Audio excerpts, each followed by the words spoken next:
Hello, all, and welcome to this chaotic episode of the Wayward Dragons podcast, where we talk about all things mystical, magical, creepy, strange, and things of the occult. I am your lord of the dance in this waltz we call the occult, Johnny, and I have a co-host. Kelsey, hi. What you didn't like my introduction there? That was a good one. I liked that one. So as I said before, and as our title should state, the topic we are talking about today is chaos magic. And no, it is not a spelling error. Magic is spelt in this sense as Magick,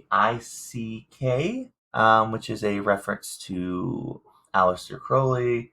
And we're not talking about Crowley in this episode. There are plenty of podcasts out there talking about Crowley, and we might get into him at some point. I would actually love to do a episode on Crowley. I feel like he would need the multiple episodes, though. Maybe we could talk about that, but that's not why we're here today. Like I said, we're going to be talking about chaos magic. So, what is chaos magic? Should we use it? What are some forms of it? And the principles of chaos magic. Chaos magic is not being a chaotic person or living just in general chaos or a chaotic lifestyle and doing magic. Chaos magic is more of a mindset or philosophical belief system. Sorry, I worded this really weird and stumped myself up. Edit that out if you want, or just leave it in and have people hear me ramble. Rather than a practice itself. It can be blended with practices and themes from a number of different traditions. That being said, as I say and have said before, do your research, guys. Make sure you know what you're doing and understand it. Understand the root of the practice that you're doing before you start adding in or changing anything. Because typically there's a reason why you do things a certain way. Yes. If you are a person who believes and works with particular rules in your personal practice, maybe chaos magic isn't right for you, or maybe it is. I know that sounds dumb and weird, but we'll get to why I say that in a minute. But it's up to you and your personal beliefs and practices to determine what is and is not for you. Yeah. Think of it this way. Think of it as a way to muddle. What the hell was I trying to say here? Anyways, just nix that whole thing out, or that whole part out. Keep in mind that it's not hard to participate in and to practice, like many philosophies. It is meant to evolve and change as you, the practitioner, does. Yes. It's not there are, like I said, certain principles. It's not steadfast rules. And chaos magic is really interesting. And before I started doing a lot of reading on it, which I always knew what it was, but didn't know a lot of the finer details. Some of it goes along with what I personally believe. Okay. So let's talk about the history of chaos magic. Keep in mind that seldom are ideas new. As time progresses, we see echoes of the past emerge and change, only to fade and reemerge later down the line. What we currently know as chaos magic really started in our time, and there's been evidence before with some philosophies with Plato and Socrates and Nietzsche and many others, as far as just theory and philosophy on certain aspects. Okay. But what we really know started in the late 60s, early 70s. That being said, it did not gain major growth until 1978 with the publication of Peter J. Carroll's Liber Null. So this is and I'll get a little bit into this book and its history, but Carroll was an English occultist born in 1953, just 2 years after repeal of the Witchcraft Act in England. This means that he grew up with the writings of Gardner and Sanders and all sorts of other occult groups and practices all around, such as the Freemasons, the Rosicrucians, Thelema, Westernized Kabbalah, different types of mysticism. The book can be a bit difficult to read at times, and many people believe that Condensed Chaos by Philip Hines builds off of Liber Null, however, which it does, but it's more like it's an easier read. So if you're gonna read the two, I would read that one first and then go into Liber Null for like a deeper delve if you have not any interest. And I'll get into some book recommendations at the end here, both ones that I have finished and ones that are on my list. So the philosophy is broken down into 6 principles. This is not to be confused with the 7 Hermetic principles that we covered all the way back in episode 5. Yes. Those principles, of course, being mentalism, correspondence, vibration, polarity, rhythm, cause and effect, and gender. That being said, the 2 sets can be used together in practice and in philosophy and thought. Yes. It can be a bit complex at times, but all things are. So to get into the 6 principles, the first principle is avoidance of dogmatism.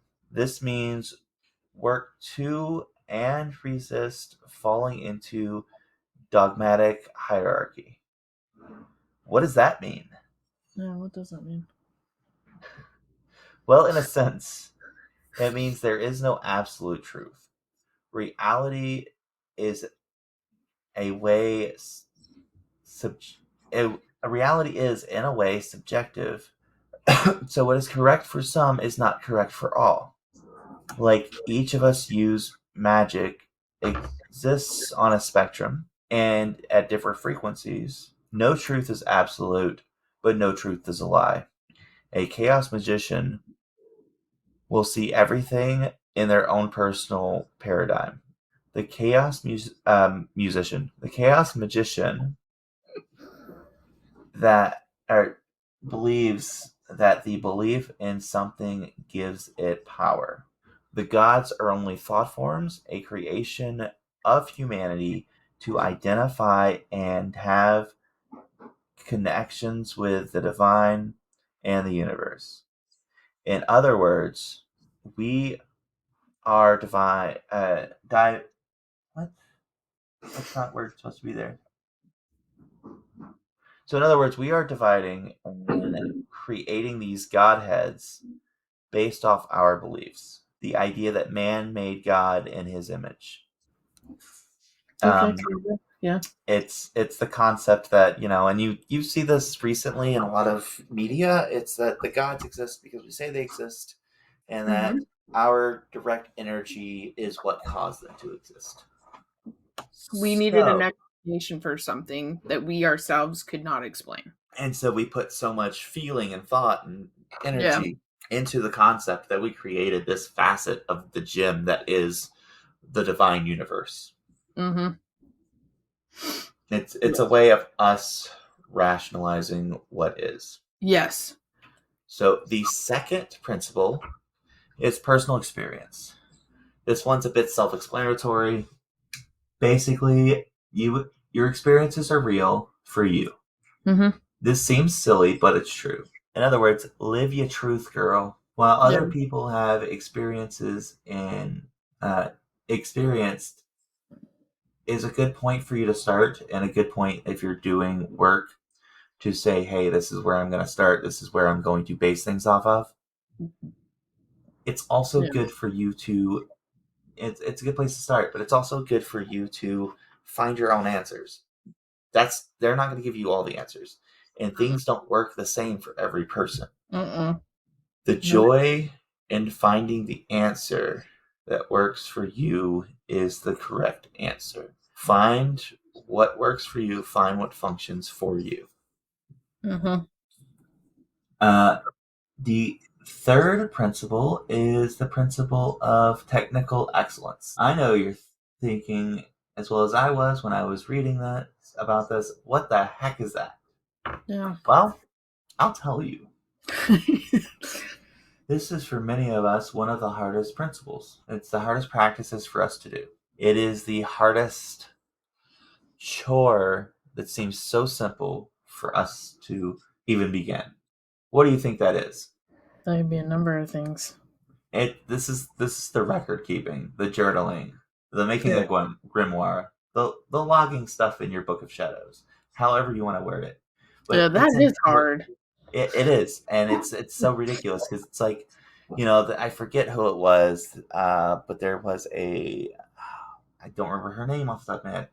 There was a published author who talks about how, like, and I think she's a psychiatrist as well, but she talks about one of the best things that we can do as people is write at least 3 pages in a journal a day, which doesn't seem like a lot until you're doing it. It seems And like she a says that lot. even if you're just writing over and over again, I don't know what to write. Just write whatever comes to mind. Yeah, no. Uh, it's such a difficult chore, but that's what this is about. The technical excellence. So it's writing the stuff down, cross referencing your experiences, your experiments, your magical Yeah. practices to find what works for you. Yeah, no. I have a hard time just doing that on a daily basis. I try to like write what I've done every day, Yeah, kind of thing, like mood track and do that stuff. But like because I'm more into herbs, my grimoire, I'm not. It's more of like my remedies and like stuff. And I haven't really. I haven't started that because we just started planning season. So, but like even when the app reminds, because I have an app, because I was like sitting and doing it at the end of the day because I have like a witch calendar planner thing from Amazon, the witch's date book. I was trying to sit and do that, just write a little bit of what I did every day and stuff, and that was hard. And then when the app goes off on my phone, because I switched to an app, when the app goes off, it's just like, ugh, I don't want to do this. But I mean, it helps, I guess. So I yeah, can see where that's hard. I can't even write down what I do every day, as mundane as that is sometimes. Like, so I get it. yeah. But yeah, so it's getting that data, and like you said, with like the writing down what you're feeling of the day and looking for patterns in those things. Yeah. uh, because it's good to analyze and assess that information. And I know that's daunting for some people. Personally, I love it, but that's just because my brain is weird. So you're looking for patterns that emerge in your practice and following those patterns. This is, of course, the scientific approach to magic. While magic is a craft, and some people would say a religion or philosophy, depending on how you're viewing it, it is also a science. Yeah. Coming in at number 4 is decontamination of the mind. And that doesn't mean brainwashing, guys. I was thinking more how we're pessimistic as humans. We can be very negative in trying to find something positive, Yeah, so this is is where going I to come go. up. So this one comes across to me a little bit as like new age, ooh woo witchy stuff. But Yeah. it's literally just stripping away the ego. Yeah. While it's a good thing to be an It can be. individual and to Mhm. be oneself, we often forget that we are one with everything, and stopping. What? I swear, there's words that pop into my notes sometimes that I didn't type there. I feel like Google Docs like changes my notes on me. Anyways, sorry, It might, but continue. but we Yeah. often forget that we're part of everything, We're and we need to work to regain connection with the world at large.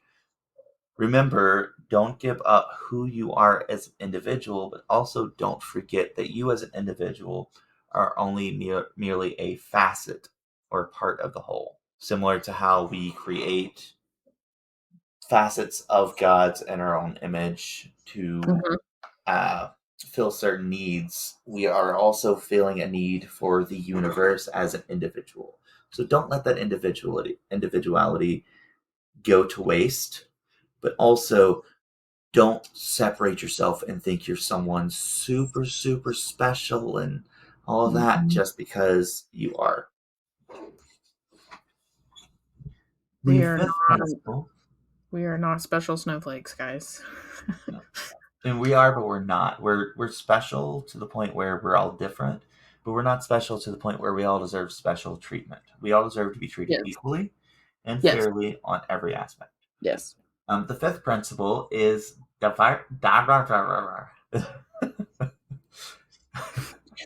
fifth principle is diverse approaches. And it has been said, variety is the spice of life. And as I said earlier, it is good to gather information from different sources. This Yeah. allows you to find what does and does not work for you as an individual. We are ever changing and shifting beings, and as such, it is okay for our practices to shift. Nothing is set in stone in practice. Mm-mm. Find what works for you and never stop experimenting. Mm-mm. You can even work with thought forms that are fictional characters to harness the energy that's put into them. You aren't saying that the being is real or that they're a physical construct as much as you are saying that this is an archetypal energy and you are using the energy that they represent. Yeah.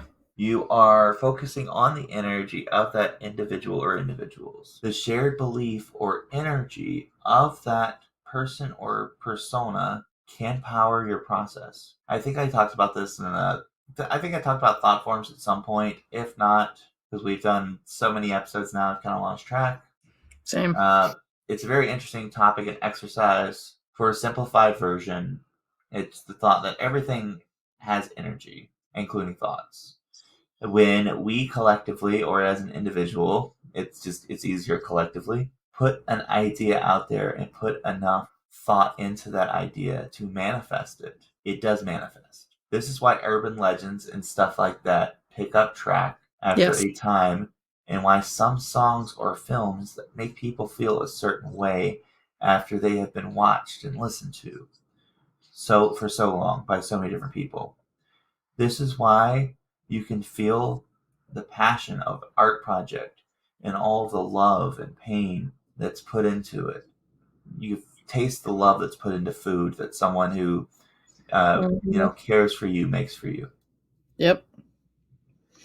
This is also the thought behind a lot of pop magic and pop culture magic, using sigils and spells from pop culture in your works, and you can sometimes actually get results. I Mm-hmm. believe I've talked about sigils as well. They're symbols that represent something. Uh, they are very prominently used by chaos magicians.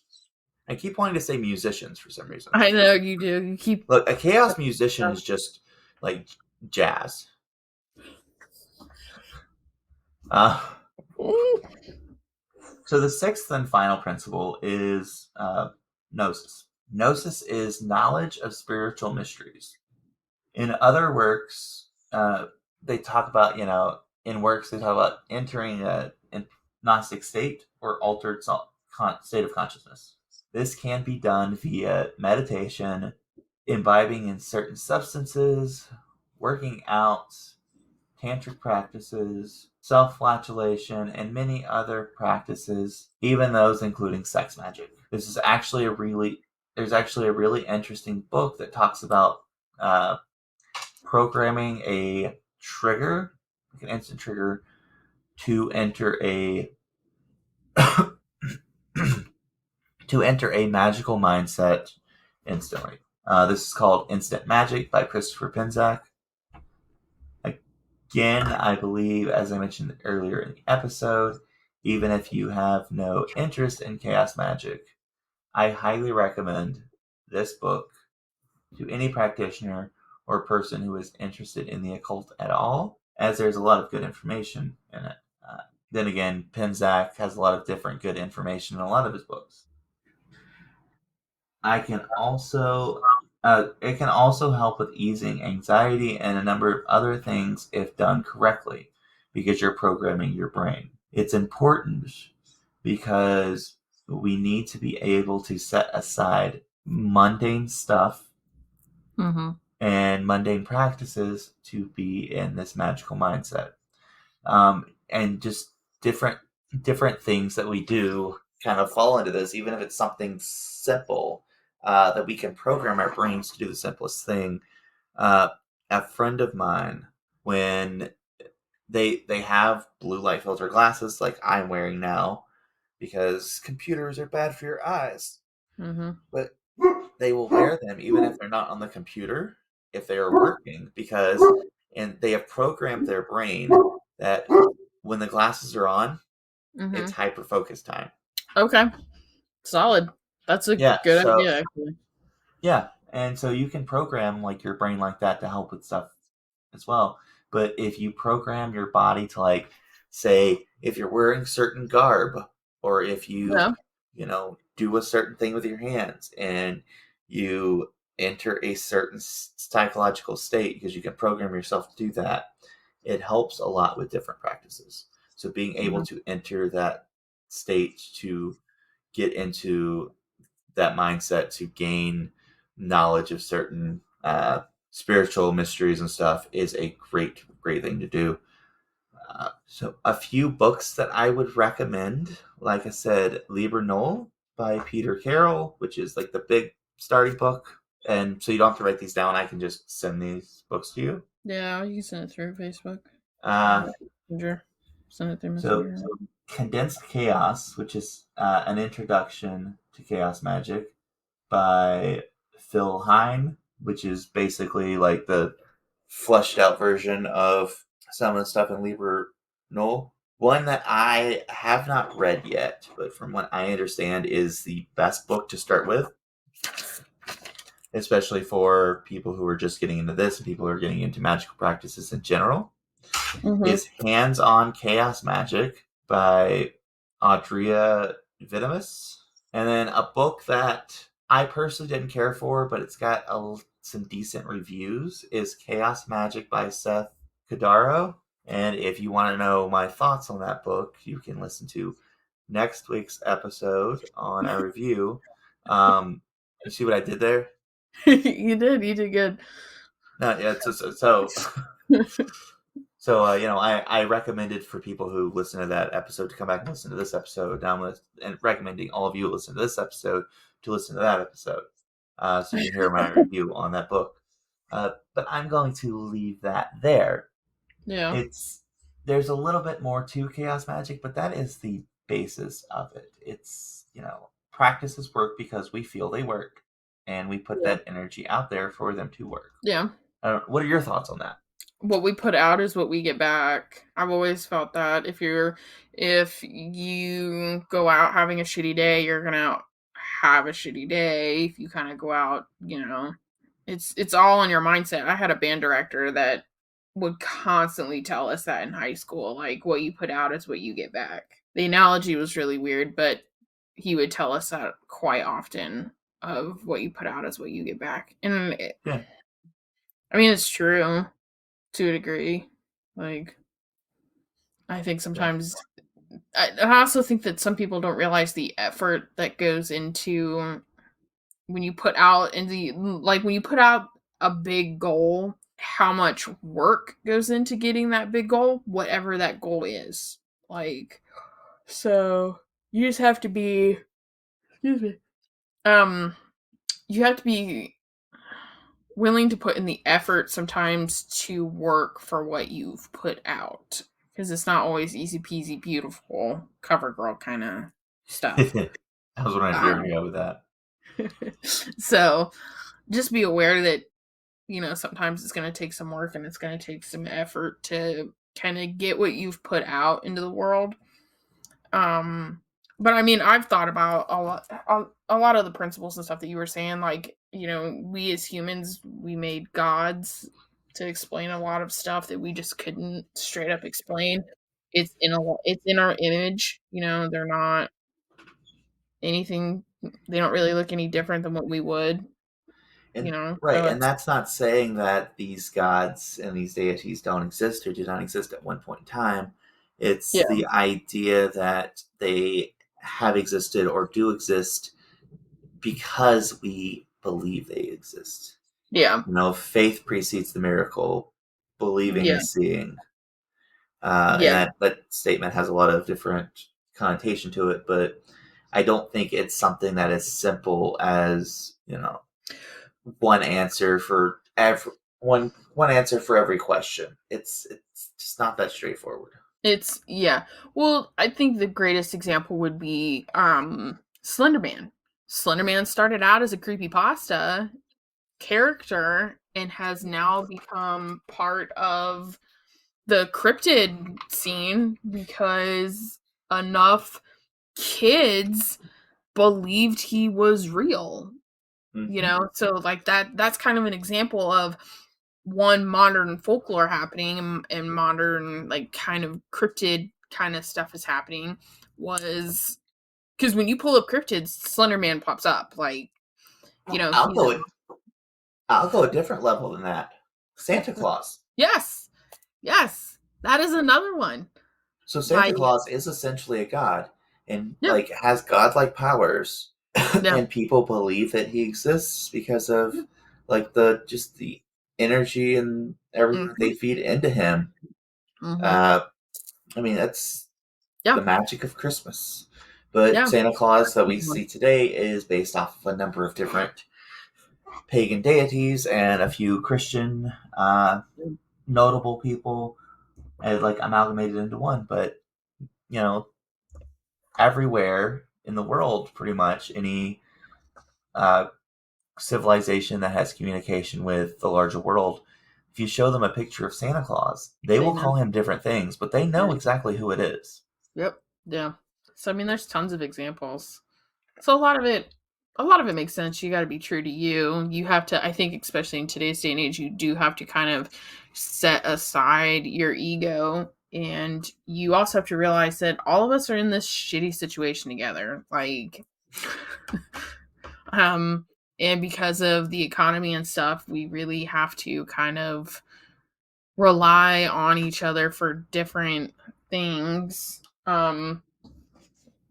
You know, so I think to get anywhere in our world now, a lot of us are going to have to set aside our egos and stuff and set some stuff aside if we're going to really advance anywhere.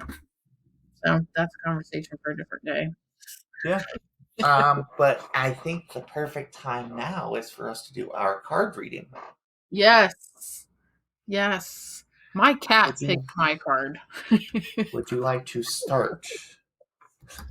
I, my baby girl, I had her picked cards by pushing them up with her feet. Um, so she picked the Two of Swords. Um, Keywords: difficult choices, indecision, stalemate. When you meet the Two of Swords, you're encountering a stalemate. Two equal and opposing forces are joined in battle, and there seems to be no end in sight. This wasn't what you had in mind when you chanced to walk down this path and you find yourself caught in the middle. Without something or someone to intervene, this may continue indefinitely. We find ourselves in a situation where we must make a choice. We can side with one part of the situation or we can side with the other. Neither seems particularly appealing, which makes the decision even more difficult. But unless you move past this stalemate, there will be no progress. Card's lesson: all decisions have their benefits and consequences. There is no perfect choice. Okay. So I drew the Hierophant. We have not pulled that in a minute. I don't think we've ever pulled it. I've pulled it. So the Hierophant card represents an established set of spiritual values and beliefs and is often correlated with religion or other formal doctrine. Before you can discover your own belief system and make your own choices, why did my computer just jump? The Hierophant encourages you to learn fundamental principles from a trusted source. Work with a teacher, mentor, or guide to teach you about spiritual values and beliefs in a structured way. He may be an authority or a kind and generous mentor who nurtures your spiritual awareness and helps you access the divine by understanding the traditions and core principles. You may also undertake a period of fundamental studies as you delve into a subject that has been widely explored and documented. If you have already mastered a particular field of study, you may be taking on the role of teacher or mentor to others. In this position, you honor and acknowledge your responsibilities to share your knowledge in a structured way, one that respects the age-old traditions. Um, so I would not say that I am a master of any sort in any field, but and this may be like read differently between the two of us. So Yeah. your card is about struggle of transition, correct? Kind of. You're kind of at an impasse of what to do. Yeah. Kind of thing, which I've kind of talked about my thing with my grandpa, and that's a hard decision for me. But I know that I'm making the right decision. Just for my own mental well-being. But given my latest car drama, I can kind of see it as that. I kind of keep out of. I work for an ice cream custard shop, so I try not to get into the drama there. So it's not like I have major decisions in my life that I have to make. I can see it more of a transition. So that's I take it as I'm gonna have to make another hard decision here soon, in the distant future, maybe in a couple months, about stuff. Is kind of how I take it, which I'm not shocked. So that's how I take it. You're gonna have a difficult decision here in a couple, not necessarily immediate. It could be 6+ months from now or a year from now, but I will eventually have to make a very hard decision, and I'm not going to really know what to do. That's Yeah. why.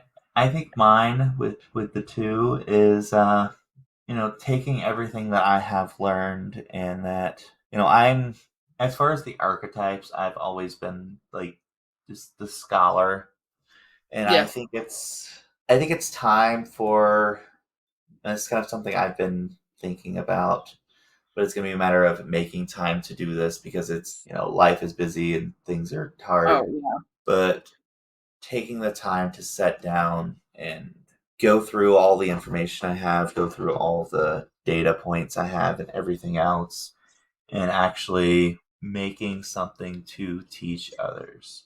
I mean, that's kind of why I agreed to start this podcast to begin with you, was to educate others and teach others. And it's like I said, I'm not opposed to having a teacher or a mentor. Yeah. But I think it's time for me to start mentoring others. Okay. I can see where that could. Yeah. We're both having to make a decision, whether that's good or bad. A hard decision soon, and it's going to transition our lives. Yep. In a way, is how you can interpret that. Because So. Well, that's a lot to think about. That is kind of like yeah. Yeah. So I think that brings us to a lovely close. It does. Don't forget to like, rate, review, subscribe. Tell a friend. Tell a friend. Tell an enemy. Tell a coworker. Well, don't tell a coworker, because that can get pretty dicey, and we don't want you to lose your job. Yeah. It can get weird. Unless you have a coworker that's super, super cool that you just vibe with. Yeah. That you get the same signals back from. Yeah. Like, yeah. I've got one of those. So until next time. I am Johnny. And I'm Kelsey. Bye.